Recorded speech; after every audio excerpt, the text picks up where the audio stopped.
They call me Rebound Rewind, so let's actually rewind back to the last time we saw Warriors vs Mavericks in a Heat vs Celtics playoff series, and find out what are the differences between now and then.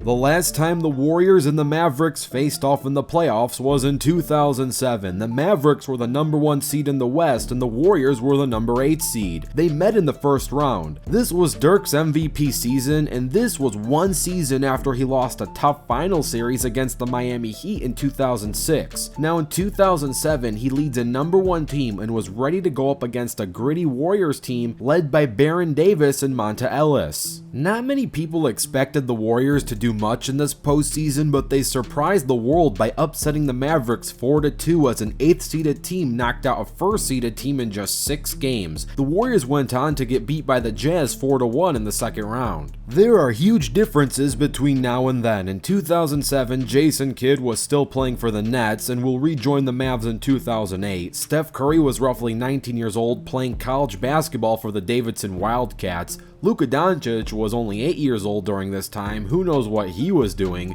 Between that point and now, the Mavs have 1 NBA championship and the Warriors have 3. The fact that both teams went on all the way to win titles within roughly a 15-year time span is quite impressive, considering just how rare it is to go all the way in the NBA. As for the Heat and Celtics, the last time they faced off in the NBA playoffs was actually in the 2020 bubble. And the bubble was interesting, but aside from a few roster tweaks and a coaching update for the Celtics, there wasn't any major change between now and 2 seasons ago. So what about a quote-unquote normal non-bubble playoff match? The last time the Heat faced off the Celtics in a quote-unquote regular playoff series that wasn't in the bubble was in 2012. Back in this day, it was the Big 3 Miami Heat with the likes of LeBron James, Dwayne Wade, and Chris Bosh versus Paul Pierce, Ray Allen, and Kevin Garnett, a Celtics Big 3 versus a Heat Big 3. This was the season that LeBron ended up winning his first ring against Oklahoma City, and the Heat were second in the East going up against a 4th seeded Boston team. They met in the conference finals, and Miami won in a tough 7 games,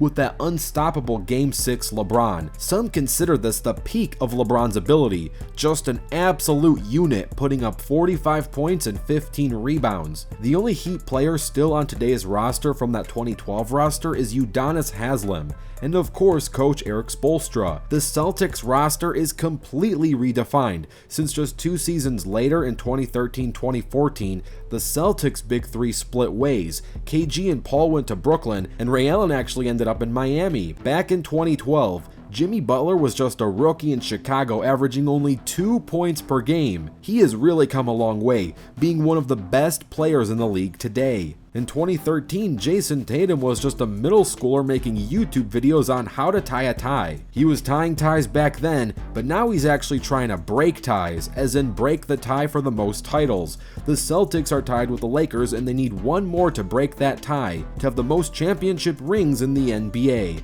If you think he's got a good chance or even a bad chance at doing so, check out the Game Day's NBA Pick of the Day to find the best picks and award odds for upcoming games. You can do that by clicking that top link down below or visiting thegameday.com. The Game Day is a new sports and sports betting media company built for today's fan. So these were the last time the Heat and the Celtics faced off and the Warriors and the Mavs faced off. I wonder what their future's gonna look like. I'm Rebound Rewind, and I'll fast forward to you later.